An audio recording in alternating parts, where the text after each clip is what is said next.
Welcome to Reframed.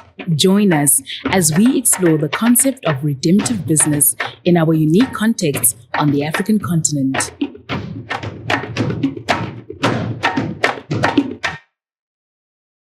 Hello and welcome to a bonus episode of the Big Change podcast. In this episode, you're going to hear Andy Crouch and myself again in conversation, and this time we're live. This was recorded at the Business Co event organized by the Common Ground Constantiaberg Church in Cape Town. And I just want to give a special thank you to Mark McKinley and Yuri Stradom, who are the organizers. And you're actually going to hear Yuri later on in the Q&A section of this episode as he also interacts with Andy Crouch and myself. So I hope you enjoy this as much as we did. It allowed Andy and I to really build on some of the themes that you would have heard earlier in the podcast series.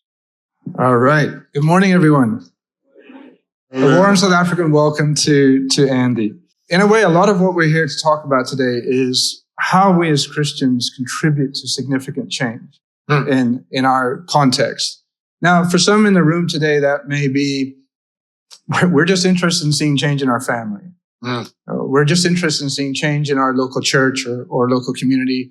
Others have a bigger vision. And I want to hark back to an experience I had when I first came to South Africa. It was 1998, so 4 years after the end of apartheid. And as Yuri said, I used to work with African Enterprise. And I remember chatting with some colleagues over coffee and saying to them, what was it like in the midst of that journey where everything is, the system remains. It hasn't changed. It's still there. And yet you believe it shouldn't be. You believe it should change. What was it like to be in that journey at that time? And I remember one of the colleagues saying to me, Jonathan, we all believed apartheid had to end one day. It had to come to its end because it was a system with failure built into it. But none of us believed it would end in our lifetime. None of us believed that. They're all working for it. But didn't believe it ended in their lifetime. And it did. And Andy was asking me on the way in, how many folk here are interested in that scale of change versus, smaller scales of change? And they're all legitimate scales of change. I said, I actually don't know. But we're here to talk about all of it. We're here to talk about the change of a nation as well as the change of a heart. And so to kick things off, I want to talk about the fact that all change, whether it's the change of an individual, whether it's the change of the things within ourselves that we don't like, or whether it's the changes that we long to see in a country like South Africa, which has so much potential and yet so much history that is broken, that's powerful stuff that we want to see happen. And I think there's an instinct that we have as human beings, but also as Christians, is that powerful change requires power. It requires access to power of one kind or another. And that sets up a certain set of problems for us, I think, as Christians. So I think we're here to talk about that. And Andy, I think maybe let's start with that larger frame that we were chatting about in the car today about impact and the three sort of dimensions of power that we long for. Right. So, where do you get the power to change the world? I'm thinking, just to set this up, about what it would have been like to live in the province, I guess, of Judea in the first century AD, or the first century of the Common Era, when you are actually seeing massive change happen in the world at a very rapid rate, as the first emperor, Augustus Caesar, consolidates his power and spreads it through, for all practical purposes, the whole world. And he is so effective at what he does that by his about 45th birthday, because he's fortunate, by virtue of killing off most of his family members, he has a long reign as emperor. So he kills off all of his competitors, including many of his family. And so he ends up having, I think, 30 or so years where he reigns as emperor. It's quite long for a Roman emperor, it turns out. And by the middle of that reign, way over in Turkey, what's present-day Turkey, people are erecting placards, or a stone with engraved kind of celebration of the birthday of the god or the divine Augustus, the divine Son of God, who has brought peace to the whole world. And it said this was the beginning of the good news for the whole world when Augustus Caesar was born. And already, all across this vast territory, people are saying, this guy has changed the world. So what did Caesar have going for him? Well, there's basically three resources that if you have them, you can make quite dramatic and quite sudden change. And the first is the power of the state to coerce. So Max Weber, the sociologist, would say that what states do is claim for themselves the legitimate right to coerce, to make you do something at the point of a gun if necessary, often through law, which doesn't require the gun to show up, but the gun is always there in the background. And the state can make you do things you don't want to do by law. So if you have that kind of power, you can change the world very quickly, get other people to do things they would not do otherwise. The problem with coercion is that there are only a few things you can make people do with the threat of force. So it's limited. It doesn't generate a lot of creativity. It's very hard to be creative. Actually, if you're ever faced with a judge or in a trial court, unless you're very, very well trained as an attorney or a lawyer, you will not be very creative in that moment. You'll be barely able to get the words out. But there's another kind of power that can compel a kind of creative action in the world, and that's money. If you have enough money and you can pay people and give them kind of the running room to express really their image bearing as image bearers of the creative God, they will absolutely start doing amazing things. So power of the state to coerce, power of money to kind of open up space for creative action. And then I think there's a third thing, which is the power of charisma to fascinate. The power that certain people have. If Beyonce walked into this room, Jonathan, you and I, for as compelling as this conversation is, all the attention would get diverted, right? Because a ripple would go through the room. That's Beyonce. Because she has a kind of charisma that is just magnetic. And some people have it. Augustus Caesar had all three of these. So he's the emperor. He controls this vast military and police apparatus. Same thing in his world. He literally mints the money, and on the money, he puts his face, which if you lived in Judea is the only face you would ever see, because the Jewish people, obeying the second commandment, didn't make images of human beings. So literally the only representation of a human face was Caesar's face on Caesar's coins, handed out primarily to pay the Caesar's soldiers. And when you've got all three, you can change the world. It is interesting that there is another person who we come to think of as the divine Son, who is living in the exact same time, and he has none of those. He does not have the power of the state at his command. In fact, he ends up a victim of the power of the state.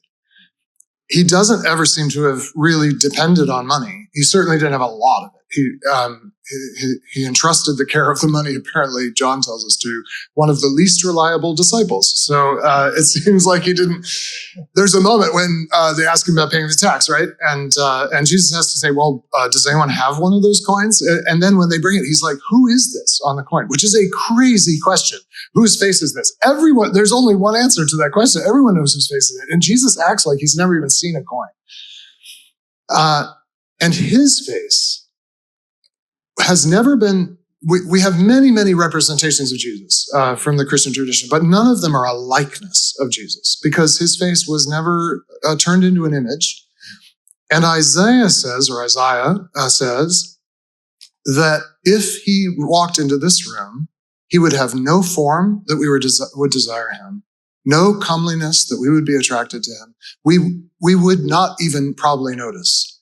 And that's the kind of charismatic presence or not that Jesus, I think in a way had. Though as he started to teach and as he started to heal, he had some of it, but nothing compared to Caesar. So you kind of have two ways to think about how change happens. Does it happen through getting enough power in the form of state, money, or charisma? And by the way, these have names. There are gods associated with these. Mars, Mammon, and Eros are the gods the false gods that attach themselves to these. Or is there another way?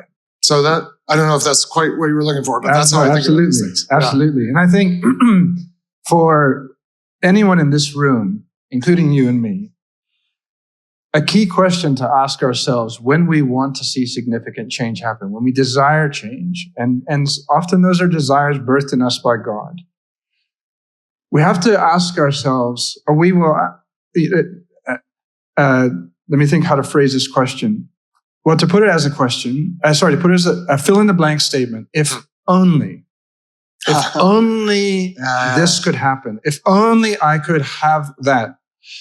In South Africa, if you think about the state of this country, if only the state would, if only capital wasn't in the Stellenbosch Mafia, and some of those are here today.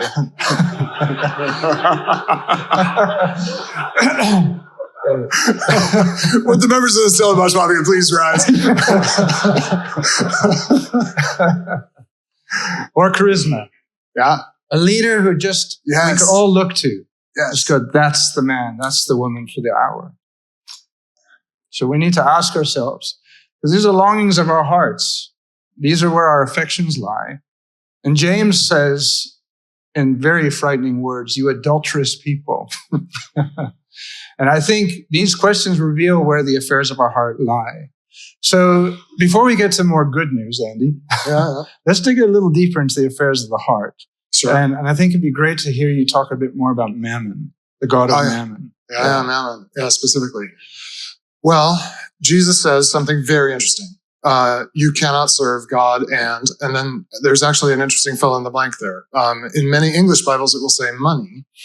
But in the Greek of the New Testament, it's just, it's an Aramaic word all of a sudden. It's not a Greek word. All the other words in that sense, you cannot serve God and are Greek words. And then comes this word mamun, I guess, which is not Greek. And so what is that thing, mamun? It's an Aramaic word that kind of is connected to financial matters. The early church was pondering this, and they basically asked this question. What kinds of words don't you translate? When you're translating from one language to another, most of the words you turn from, in this case, Aramaic, which Jesus would have been speaking, into Greek. But there's one kind of word you don't translate, and it's names. So Jonathan, if we start speaking French, I'm going to sort of turn it into a Frenchified, Jonathan or something like that. C'est bien, n'est-ce pas? Because names sort of aren't thought of as being translatable. And so the early church decided Jesus was not actually talking about just money, the concept. He was talking about something that had a name, or in a way, a will that had a name, a quasi-personal entity that had a name, which is a demonic entity. And I think of Mammon as the demonic power that attaches itself to money. And and here's how I think of the demonic. It's a will with a whisper. So the thing about the demonic realm is the demons, like the angels, are not embodied. They can't independently act in this material world. And they're not entrusted ultimately with this world in the way human beings are. And they're not fully personal because they've actually rejected personhood. They've rejected relationship. They've rejected dependence and interdependence. So what they're left with is a will and the ability to whisper in the ear of an actual image bearer of God embodied in the world, making choices and pursuing one way or another. And what Mammon whispers is, you can have, this is going to sound funny, a medium of exchange, a unit of account, and a store of value. Now that sounds very neutral, right?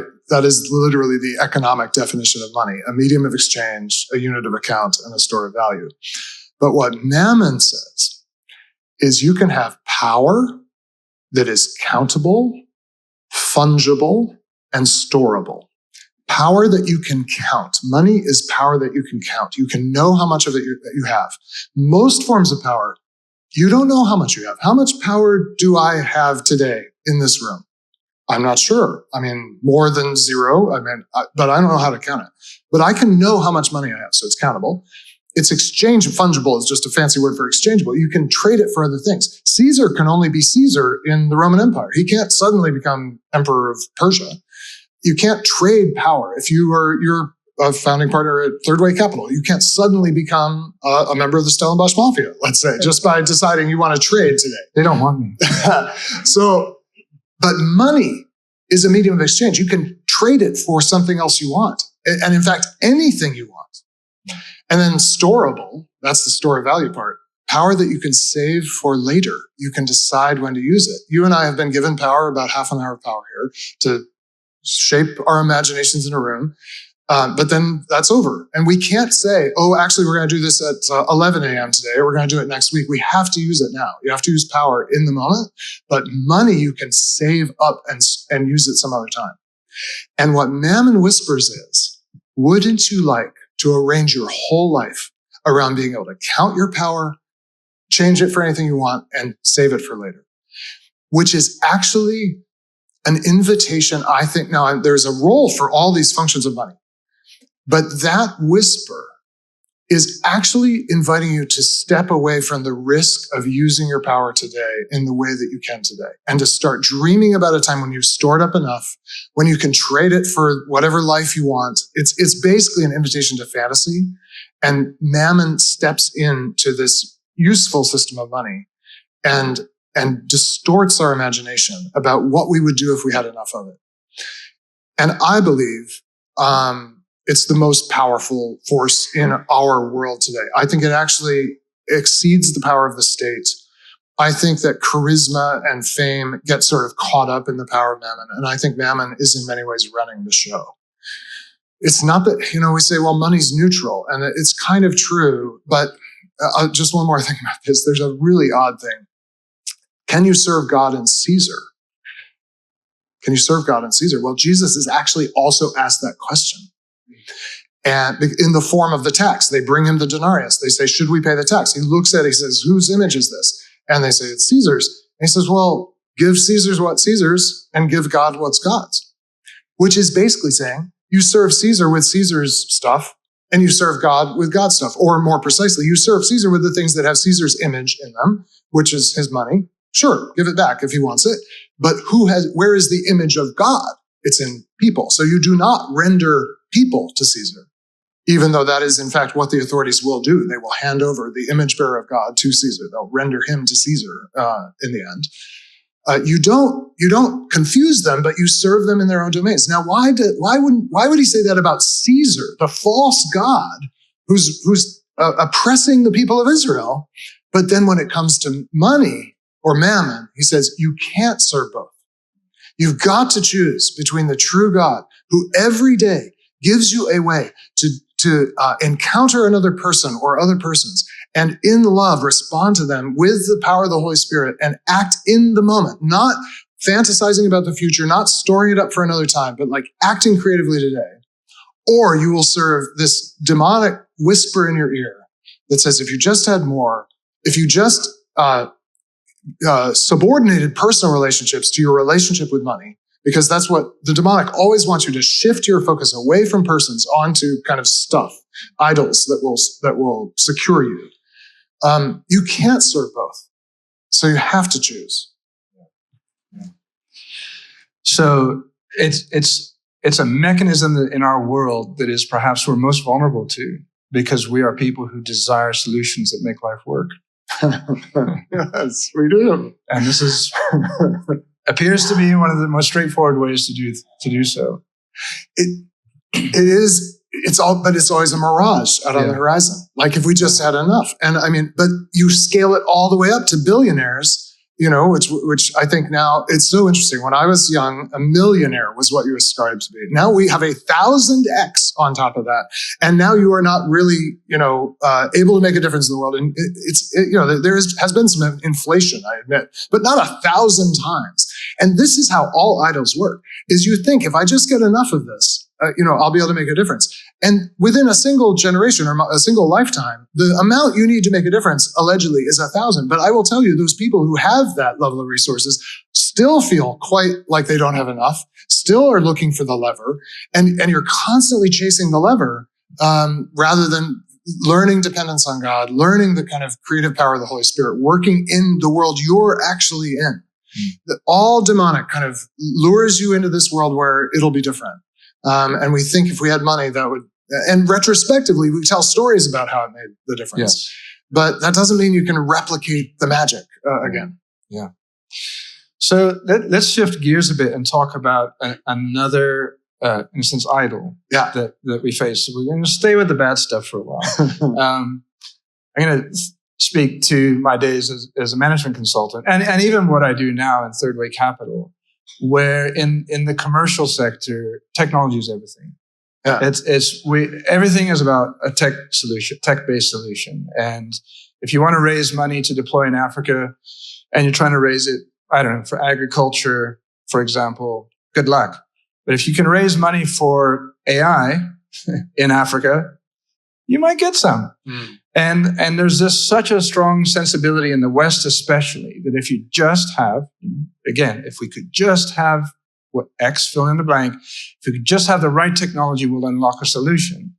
So I think that, again, reveals something deeper that we're bumping up against, not understanding its power, its demonic power. So do you want to talk to that? Sure. Yeah. I mean, so technology and mammon are very closely connected. It is where the money flows. It is how money flows. It is how the wealth of the West in particular has been built and how the rest of the world is modeling the paths to wealth. Technology is built on three revolutions: the financial revolution, the industrial revolution, and the computational revolution. Financial revolution took wealth and it moved it from land to money. So wealth used to be in ancient societies, pre-modern societies, almost entirely in the form of land and the productive capacity of land, agriculture. And in the financial revolution, which starts with the Medicis in Venice in the 16th century, value starts to move from land to these financial instruments. And that just has continued and continued until now. Most of any wealth that we have is literally just ledger entries, which the Medicis invented in double entry accounting. Then you get the Industrial Revolution, and the Industrial Revolution work moves from bodies to machines. So all work used to happen at the speed of digestion because human beings and animals that we domesticated would digest food, which we all are doing right now. It produces a certain kind of energy, and then you go out into the world and you work with your bodily energy. And then in the Industrial Revolution, suddenly most work becomes now today done by machines, which have many, many horsepower, you might say. Then you get the Computational Revolution, and in that, knowledge shifts from wisdom to information.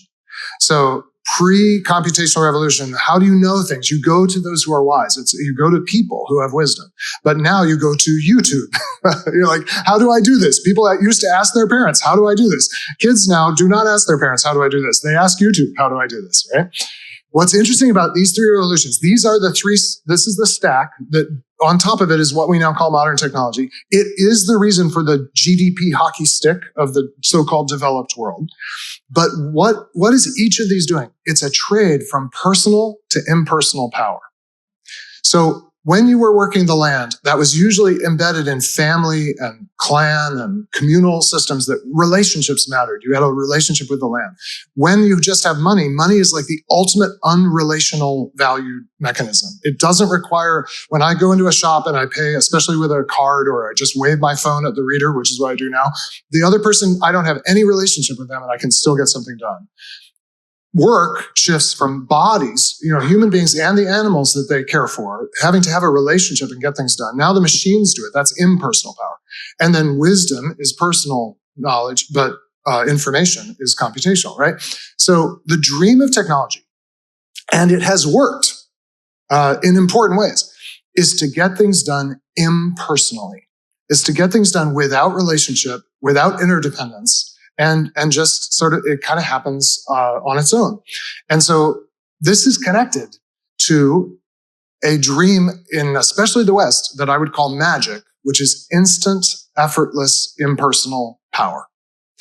That if I could just instantly get something done and with no exertion of myself, in fact, we're using a little bit of magic here in these microphones, right? If I were to take away this microphone and have to speak to the whole room, I'd have to exert myself, right? I'd have to put something up. But I can just sit here and just talk very normally if I have a microphone. It's actually better for you all. I think you probably agree.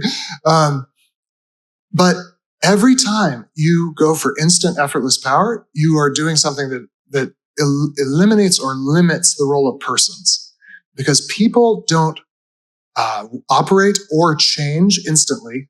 People don't operate or change effortlessly. And so the dream of technology is we won't have to wait for people and relational systems to grow. We'll just be able to get it done. And we won't have to exert ourselves. We'll just be able to sort of push a button and it'll happen. Now, I think this is very useful in the world of work. And I think much of the wealth that this has generated is genuine commonwealth. Things are genuinely better in many areas. If you have a car with an airbag system and you get in an accident, it may well instantly, impersonally, effortlessly save your life, right? So there's a time, and I would say safety is actually the number one thing that technology is really good for, but also scale and production it's good for. What it is not good for is creation. Creating things does not happen instantly, does not happen effortlessly, and does not happen without relationship. And it's not good for formation, becoming the kind of people that we need to be, because that also doesn't happen at that scale or speed.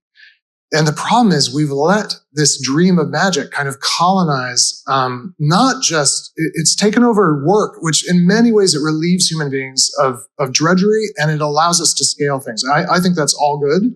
So there's a reason that we should be investing in technology. But when you ask it to substitute for personal relationships, and when you put it into formative context, like the home being the first place where all of us have to learn what it is to become a person.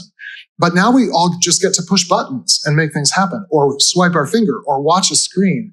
And when you put that in the home, it shortcuts and short circuits the process of actually coming to be the human beings we're meant to be. Does that make sense? Yeah, very much so. And I'm thinking back to the initial three gods of Eros, Mammon, and Mars. Yeah. And how even the charismatic leader he or she is not a piece of technology, but they are for us an effortless, low effort solution to the problems, rather than anything to do with the actual relationships that make life what it is. Right. The crazy thing about Jesus, well, there's two crazy things. One is, as important as Augustus Caesar was, and he was important and still affects even in some ways our world, his impact is dwarfed by this person named Yeshua Bar Yosef, rabbi from Nazareth. Like the effect of the life of Jesus over time is far greater than the effect of Augustus Caesar. So that's amazing. But then the equally amazing thing is, for Jesus, it was all about love and dependence. Love of his Father and dependence on his Father, but love of other people and embedding himself in this community of apostles and the women who followed and provided for them, and just being completely committed to a very small group of people. And those that he happened to encounter. And that was enough. Can I say one more thing about Jesus and technology? So there are two primal technologies, money and writing. The first technologies that really give you a kind of instant, effortless, scalable power that we have to wait until we get all the revolutions stacked up to get all the other technologies we have now. But back in the ancient world, there were two things that kind of had this amazing, almost magical quality that we would call technology. Money, which they did have some of. It was mostly land, but Rome minted money. And then writing is the ability to I wrote a book, and I guess people in South Africa read it because some of you came because you've heard of me maybe, or through media also. So, it's a way to project your presence in a place where you aren't, which is kind of magical. And so these are the two primal technologies. Jesus did not use either one. Again, the money he entrusted Judas, but also writing. He never wrote anything down. Now his followers used money and wrote things down and do, but Jesus himself did not even use the technologies available to him that could have massively scaled his work. Because if you are if you are the image of the invisible God, and you are completely in alignment with what you were made to be, and you have access through prayer and through practicing the presence of your Father in the power of the Holy Spirit, you actually need nothing but yourself to bring about the change in the world that is meant to happen through you. And all this other stuff is ancillary, which is to say it serves us. And it's interesting. So then when the first Christians start to use money, they always send it with people. They keep it relational. Paul is collecting a collection for the poor church in Jerusalem, and he's taking it at great personal risk. He's taking the money himself to Jerusalem. Even more interesting writing. There was kind of a postal system in the ancient world. You could put a letter on a ship and pay the captain of the ship to make sure it got where it was going. The early church never sent a letter without a person. So Paul writes the letter to the Romans in Corinth and hands it to Phoebe. And Phoebe, we know from Romans 16, is the one carrying it to Rome. So they never decoupled the technology from the personal. They did use the technology in a way that Jesus himself hadn't done, but they never decoupled it from personal relationship. Back in my management consulting days, I remember talking with a large construction firm in Canada who their actual mantra, if you think of a vision statement, this was in 2017, was $1 billion by 2020. That was their mantra. As in dollars. As in dollars. $1 billion by 2020. Their mantra was a revenue number. Wow. And I remember, and then if you dug in, they're like, how are we going to get there? Through technology. We're getting smart. We're going to be a leader in smart buildings, and we're going to bring in 3D printing and other exponential technologies. And one day I said to the CEO, what does this even? What does any of this even mean? Because at the end of the day, business is by people for people. Yeah. And he sat back and he said, I actually hate the mantra, and I wrote it myself. Wow. He said, I want to change the way Canadians experience life and work in the city. Yes. So, but the thing is, he lived in a system where all these gods ruled. Wow. So Andy, and he wasn't a Christian, but he had this amazing heart, if you really dug in. Now, there's a whole lot of folk here who have the heart and are Christians and have a relationship with the Father. And yet we are also tempted by all these powers.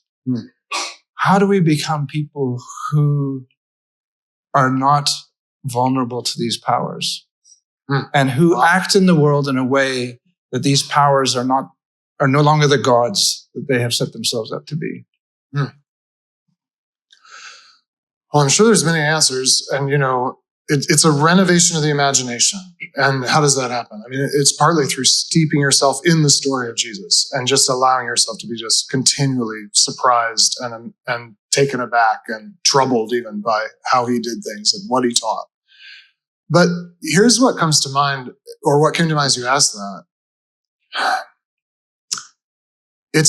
It's how do we get free of these idols? It's actually by moving towards the brokenness in ourselves and the world, where you will encounter, first of all, you will encounter the damage the idols have done. Because idols always, off in the distance, the promise is always amazing. The magic is going to be incredible. But you get up close and they end up really undermining relationship and destroying things. And you move toward the damage, and it causes you to lament and pray. And to say, this has not worked, or it has worked in some ways, but in other ways it's been very harmful, because that's the mixed story of all these things. The state has a role, money has a role, charisma has a role, but it's the distortions that have done so much damage. And you start with your own life, with your own relationships, and you come to a place of brokenness where you're like, this is not working. Oh God, what has happened? That I may be responsible for, that others may be responsible for, but that I take responsibility for, or at least take responsibility for lamenting it and mourning it and bringing it to you. And somehow then you are starting to practice the humility and dependence that starts to actually unleash the other kind of power in the world. So it's moving towards the broken. I think that we talk at Praxis about redemptive entrepreneurship in particular, and we distinguish it from ethical. And there's some of this in the booklet. And the difference is ethical business is about being good, which is a good thing and a minimum for Christians. But redemptive business is about moving towards things that have been broken, often by others, and we're not responsible we didn't do the breaking, but we go to the thing that's broken in an industry, in a sector, or in a nation. And we say, let's figure out how to create there. And that you find you can't solve it with the idols that made the problem in the first place. And so then you start depending on God in a deeper way.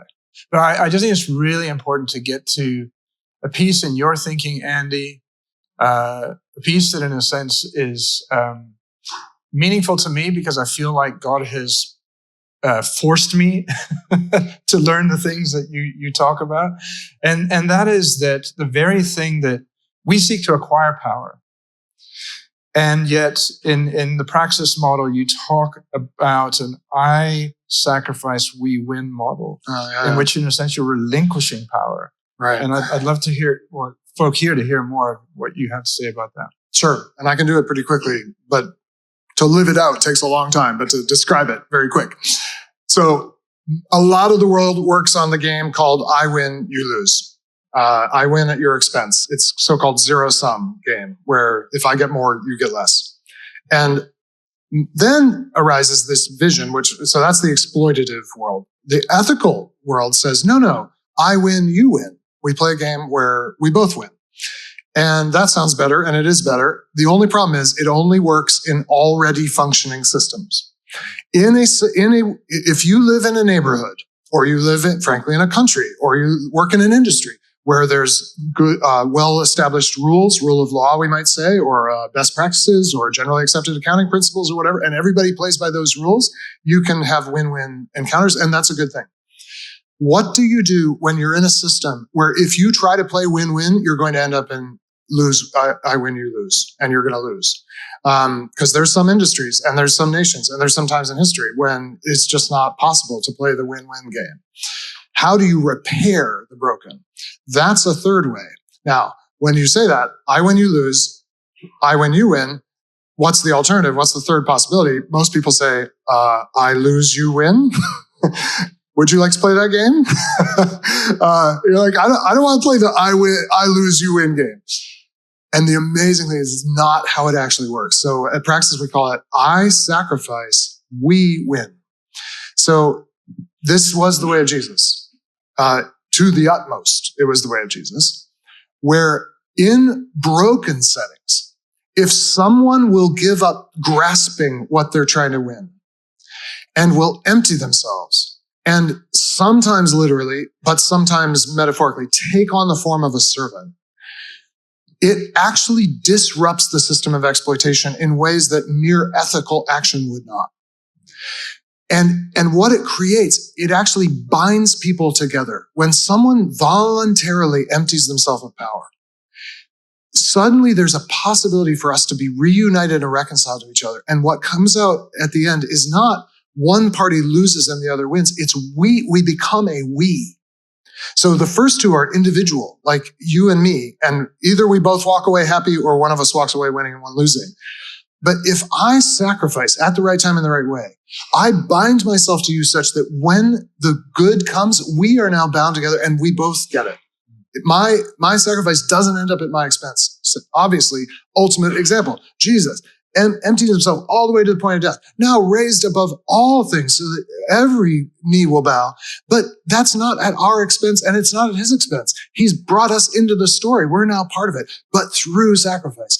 And we see over and over at Praxis that when people have the courage to sometimes be sacrificial in a business deal, to take terms that you wouldn't maybe have to, if you could extract the maximum benefit, you could get a better term sheet. But you decide, I think here I'm called to make a certain kind of sacrifice. It binds people together. It creates relational possibility. So that's the vision. I sacrifice, but we win. Amen. Well, I'm going to just wrap this up with a bit. I'm going to put my pastor's hat that I've occasionally worn in my life on and just wrap up with a comment that this life of self-giving, of course, works against every instinct in our being. And that's obviously the instinct of sin at work, to regard oneself first. And the fact is, Paul said, the life I live in this body, I live by the faithfulness of the Son of God who loved me and gave himself for me. And so he has actually made it possible for us to die to ourselves. And when we move into that place of death, we move into the faithfulness of God. we move into the space of the one who, unlike Caesar, has changed the world over the course of 2,000 years in a way that Caesar never could have.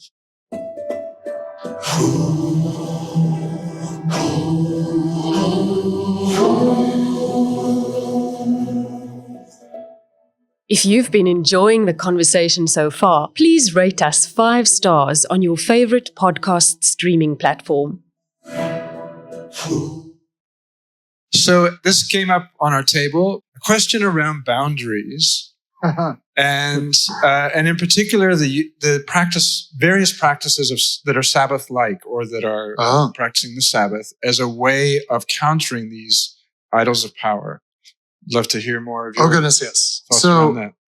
In a way, so Sabbath, which I think when I say that, we think of the one day a week. 6 days you shall work, but the seventh day you shall rest. You and your servants and your animals and the alien in your land all will rest.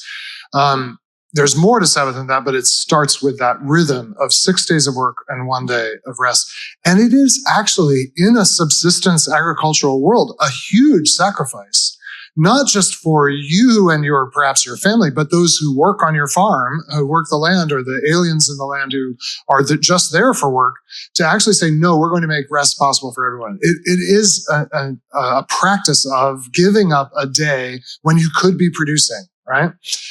But I have come to think this is like a template for how to, I call it a Sabbath breaker Sabbath is a circuit breaker on idolatry. When we flip that switch on Sunday and we turn off our pursuit of significance, provision, and production, which is what you give up 1 day a week. I'm not doing things that make me significant in the eyes of others. I'm not actually providing for myself or for those who I'm responsible for, and I'm not producing anything.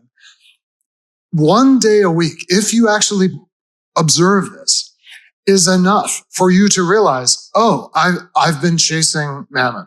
Or if in our home, we basically turn anything with an off switch is pretty much off for all of Sunday, including all the glowing rectangles. There are so many glowing rectangles. All of them stop glowing for a day. And I will tell you, you discover how dependent you've become on that magic of technology to give you a sense of significance, provision, and production. And the beautiful thing is Sabbath both is like the diagnostic that you kind of figure out which idols you've been serving, but it's also the remedy. It's like the prescription, because in that day you discover God is present. God is good. You reconnect with other people. You go to the worship of God. So Sabbath becomes this template, I think, for the people of God of how to have a practice in your life that dethrones the idols every single week and does it for the whole society, not just you and your home. Sabbath was never, these days we don't live in societies that generally practice this and the shops are open on Sundays. But for Israel, it was meant to be the whole society has a weekly reset. Cool. And then, by the way, an every 7-year reset and an every 49-year reset, but that's probably more than we have time to talk about. And Andy and I were talking in the car yesterday about my company, Third Way Capital. What would it look like as an investment fund to take Sabbaths? Yes. Where we cease activity, where we rest, and where our money has to rest for a while. Hey, that would freak some of my investors out. Andy, this is a quick fire question. How do you disconnect from the power of mammon? And I'm thinking of some of your own practices. Well, there's 4 things you can do with money, basically. You can save it, which means keep it safe for later. That's store of value. You can invest it, which means take risk in the hopes of higher returns than savings, the safe rate. You can spend it, which is exchange it for goods and services. All of those keep you in control of the money. You still control what you save. You still have control rights as an investor. And when you spend it, you have right to whatever you purchase. There's one thing you can do that gives up control, and that's to give it. So generosity, giving money, is the thing that dethrones mammon, because the other 3 things you do with money still give you that storable, countable, fungible power. So giving is the thing. And I've just found when you have this practice, you are free from money in a way you can't get free any other way. So I'd say generosity. And then the other thing would be proper transparency. We won't pass the mic around and make everyone say their income. But I would say if you don't have some community that knows what you've been entrusted with and what the burdens are of how much or how little it is and can help you pray through that and trust God with that, I think we should be much more open about these things with our fellow believers than we tend to be. The fact that we're secret about it says it's an idol. Yeah, exactly. It's a secrecy that tells us that there's power there. And Exactly. Same way as nobody wants to talk about pornography addictions or alcohol addictions or anything like that. So let's move from money to technology again. There's a question here, Andy, that you've written about the role of tech in our lives. What is the difference between using tech as an instrument versus a device? Ooh. Yes. Right. So there's two ways to use this amazing stack that we all have access to, or most of us do. One is to replace people. And I would call that a device. A device is something that does things so you don't have to. And the device says, now you'll be able to get this done without you having to do it yourself, it's basically like relief of people. And there's a place for that, especially with things that are basically just drudgery or repetitive and aren't really fullness of image bearing anyway. Laundry comes to mind, honestly. Or the dishes. I don't mind that I have a robot in my house that washes my dishes, called a dishwasher. The other way to use technology, though, is actually to extend our capacities. And as we use it, we are fully engaged rather than disengaged. And I would call that an instrument. So my wife is an experimental physicist. So she works with extremely high technology, lasers and other things like that. But she's totally engaged, she and her colleagues, when they do their research, using all this apparatus, they are using their heart, their soul, their mind, and their strength. And devices say, you don't have to use your heart, soul, mind, and strength. And also, you don't have to develop heart, soul, mind, and strength. But instruments, so think scientific instruments or medical instruments or musical instruments would be three kinds of instruments. All of those completely involve a human being in the world just with an extension. They're much more like tools. They're kind of technological tools. A tool is something you have to develop the skill to use. A device, you don't have to have skill. A tool, you have to have skill. And an instrument is actually the ultimate extension. So the amazing thing about these glowing rectangles we all have is it's a blank screen when you pick it up. And it's either going to be, for you, a device that replaces your actual active engagement in the world, or an instrument. And every time we pick up the phone, it can either be a device where I disengage and I kind of check out and let the world kind of entertain me or whatever, or it can be an instrument where I actually make something beautiful through it. Excellent. Are there any questions coming to you guys? So we've had some great questions around money, actually, and Andy, thank you for going straight into that, actually. Yeah, great. And so I think the question, I think that there's this question about balance, I guess, and how do you deal with giving and feeling like you don't have the money to give, but this journey of the heart.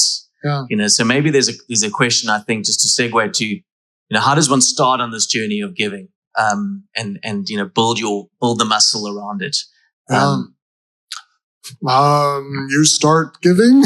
I don't know. I mean, I'm not sure what to say I think the percentage, it is a powerful thing in saying whatever I'm entrusted with, some of it I'm going to return. And I'm going to do it off the top. That is at the outset. This was the principle of the first fruits.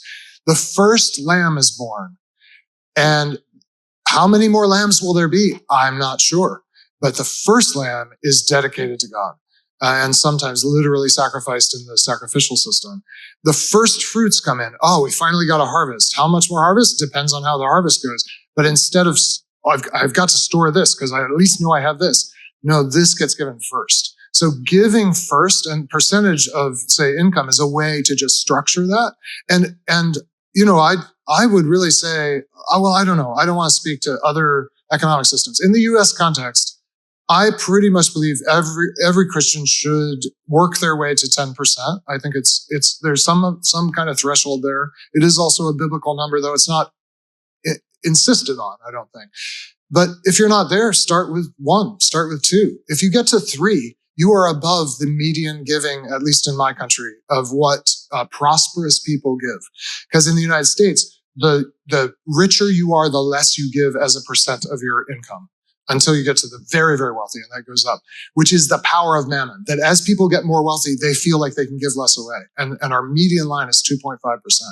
So gosh, if you're at 3%, you're already getting free of mammon in a way that other people haven't yet.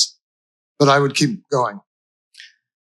That's great. I think one of the other questions is this question of boundaries, which you talked about earlier, which is, and it came up at our table. If you're investing your own money, easy to be redemptive, or potentially easy. How do we deal with when we've got to say no, where we've got to say actually we're not going to go down a particular route because we're just not going to be able to be redemptive, whether it's a business line or whether it's an investor or even working for a company. How do we think about that? Well, a couple thoughts about that. One is, if you are in business, the way you stay in business is that you balance your income and expenses such that you have a profit to return a kind of appropriate return to your investors.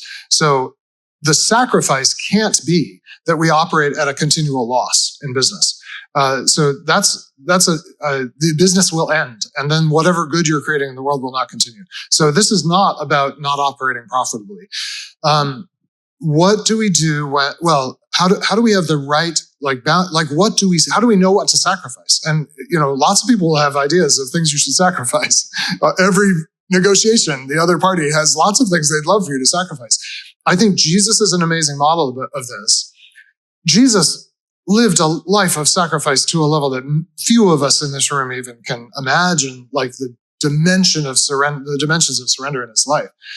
But it's on the terms of his mission. So there are lots of people coming to Jesus and say, would you stay in our town and heal more people? The crowds are arriving. And Jesus could sacrificially and kind of with no boundaries say, well, gosh, there's a lot of people who want me. I guess I'll just stay and heal. But actually he says, let's leave this town. We're going on to the next town. He feeds the crowd. They want to make him king. They want him to rule. That would be a sacrifice. Anyone who's actually been made CEO or king, you realize it's an invitation to a lot of suffering, actually. And he says, we're actually getting in the boat. I'm not here to let other people dictate to me what I do. Now, did that mean he didn't live sacrificially? No, he lived incredibly sacrificially, but on the terms of his mission, guided by his intimacy with his Father, through the bond of love of the Holy Spirit, he was discerning every day, what do I sacrifice today for the mission? So this means, though, that when we take on partners, and investors is a very clear example of this, you've got to tell them what the mission is that they're joining and what the value is you're creating, because you are going to make some sacrifices to create that value that may or may not absolutely maximize the financial return. You'll do it profitably and suitably, but you'll do it for a mission. And if you have investors who actually don't care about that mission, you are unequally yoked and it will be tough. And I know how hard that is and how real that is. And we work with entrepreneurs every day in our work who face this. But the more we can align on what's the value we're creating rather than what's the money return we're creating, I think the better it works. Yeah, and I would just add to that. I think there's a question here too of how much agency one has in a situation. Of course. And I think of in the New Testament, Paul writing letters to various churches, and you often see slaves mentioned in those letters. At the end of is it Colossians? No, which letter where is Tertius signs off? Right. Tertius just means number 3. That's his name. And so he's somebody in a household where his agency is extremely limited. He's a follower of Jesus. What does it mean when you're a slave in a Roman household to be redemptive, to be sacrificial? But equally, what does it mean when you are a very expensive slave in a large corporation? You've got a title and you've got a very big income, but you're a slave. I actually think it's humorous, but it's transferable. I have a friend who's in one of the biggest banks in Canada, and he's one of the top leaders there. And I watch how much constraint he operates under. Totally.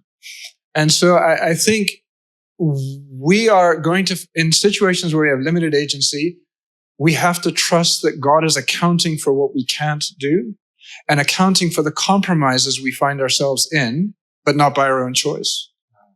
And that's a journey of faith that you just have to make, even as there will be ways that you can find to be a man of, or a woman of God who sacrifices and serves.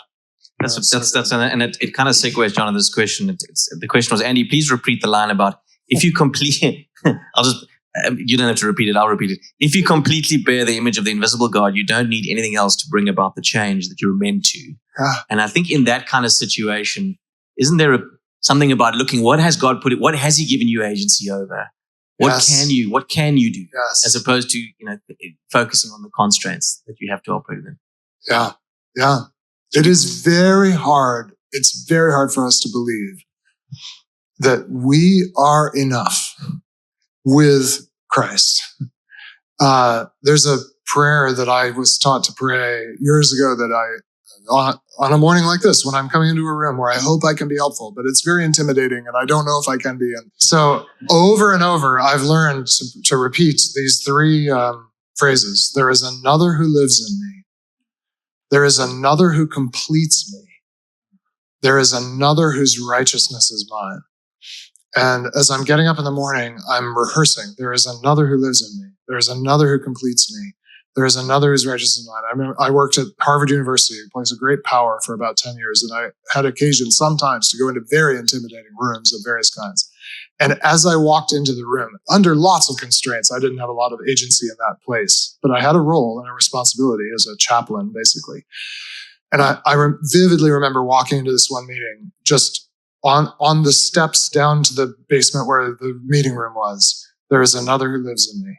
There is another who completes me. There is another whose righteousness is mine. And I think that's the way we go through our days. And He is with you. He is giving you power. Are you enslaved? You still have power. Are you constrained? You still have power. And it's rehearsing that, and not to puff yourself up, not in a grandiose way, because it's the way of Jesus, it's the way of servanthood always, but it's also the way of authority. And you've got authority when you walk in with another living in you. Why don't we take a couple questions? Yes. 2 or 3 questions in a row, and then we'll choose which was the better one. Yeah, just ignore the difficult questions. I mean, that's the... Exactly. Hey, Andy, thank you so much. Really appreciate you coming. I'm trying to think about my personal finances. Like, there's a certain amount that God has given for me and my family, and I need to cater for my risk, like retirement, that sort of thing. And then the rest is God's, and it's not for me. But I want to know what you think of that sort of view. How do you figure out what's enough? How do you manage to put that out? I love the giving off the top line, all in on that. I think that's great, but I can't find a good calculation for like, here I've got the couple million and now everything else is God's. Excellent. Hi, everyone. I'm Kanya. Andy, thank you so much. I will definitely make sure that everyone hears about you after this and among my circle.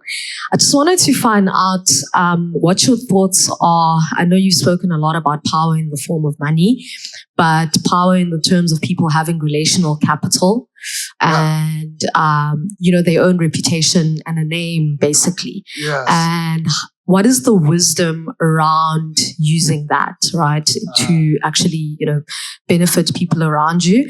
I think, from the Bible, it's quite clear. Tithing, you give away. How do you wisely give away your relational capital, your reputation, your name, basically? Sure. Wow. Okay. I think what we see in Scripture over and over is there's actually 2 paths that end up taking people to stewardship of sometimes government authority, money, and charisma. And one is exploitation, and a lot of people get to the top that way. But the other is trust in God and risk, and the risk based on faith. And Joseph is an amazing example of that. And really, when you get to know people who have been entrusted, at least for a season, with significant resources in one or more of these, as you get close to them, it's sometimes hard to tell from far away.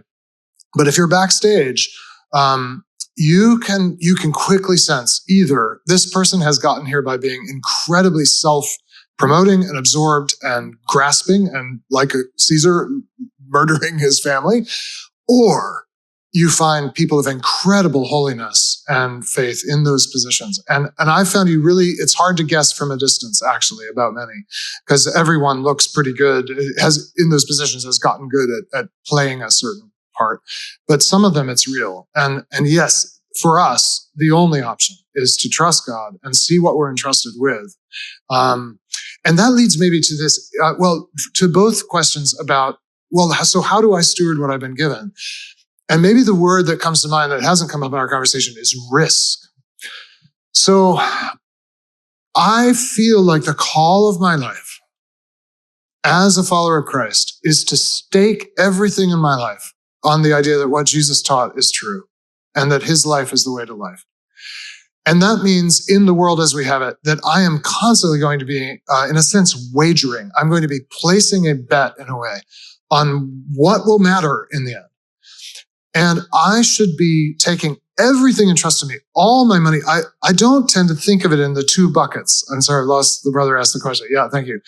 Like, here's my bucket to secure my future and provide for my family. And then here's God's bucket. I understand why that's one way of thinking about it. But actually, the life of me and my family is far more implicated in the question, is the gospel true, than it is how much do we have in our retirement account? Because if I provide for we have 2 adult children. And so in a way they're out of our home. But if I provide for my wife and me, and then let's say many people want to, I help my children out at certain key moments in their lives financially. But I do not live out before my wife, Catherine, my son, Timothy, and my daughter-in-law, Sophia, and my daughter, Amy, before them, that Jesus is the realest thing. I have done them a huge damage by providing that bank account. Money without faith is a terrible thing. Now, it is good to provide for the needs of those who we're responsible for, including our own. And my wife and I save for our retirement as well. But that all has to be there's this measure right in finance called value at risk. And I sometimes just borrow that to say, like, we should have 100% value at risk on the gospel being true. So what do I do with my social capital? Mostly, I don't worry about increasing it. God will increase it to whatever extent I can handle it faithfully. What I need to be doing is asking, what do I risk it on today? What do I spend it on today? Including other people. In social capital, the way you are generous is you actually elevate other people when you could step in and take the spotlight. Now, there's a time to be on stage and hold the mic, but there's a time to actually say, I'm not the person to hold the mic this time. Here, let me introduce you to this person you haven't heard of before. Actually, you said it in a beautiful way. You said, I'm going to tell people in my circle about you, which is very kind. And that's generosity with your social capital. You're not going to tell them about yourself and these great ideas you had at breakfast this morning. You're going to say, I heard someone else. And that's generosity with reputation in a way. But I want to speak to your question as well. I think it's a really important one. And I want to touch on it in the space of being a leader. I think there's 4 dimensions of running an organization. And I want to touch on 3 of them and how leadership and social capital, or how you manage relationships, shows up in that. The 3 are: every organization needs purpose, every organization needs an environment of trust, every organization needs discipline. I think as a leader, in terms of how you steward your social capital as a leader, the first thing is you, and I'm going to speak as a male, that you as a leader, you have to say, the cause is greater than me. I exist for the cause, and I point my team to the cause. Nothing is about me at all. It's always beyond me. And I am a servant to the cause, and I'm a servant to the team. And in the way I serve the team is not only to uphold the cause, but to build that environment of trust in the team, because trust unleashes power, unleashes creative power. And trust, we think of trust as somebody's trustworthy because they're reliable or because they're credible or whatever. But trust also arises when we have understanding of each other, when we have an environment of safety, where relationships grow, even where people aren't always reliable or aren't always credible, but we have safety with each other. Trust unleashes creativity. And if you're a leader who is purpose-focused and cultivating trust, then that's the context in which you can start to also exercise and focus on discipline, which is the focus of power.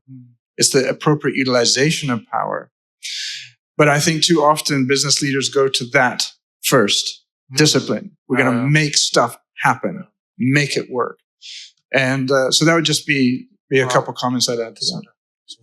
We are probably hitting time. We are kind of. Andy, any final kind of comments from you? Give you the final word.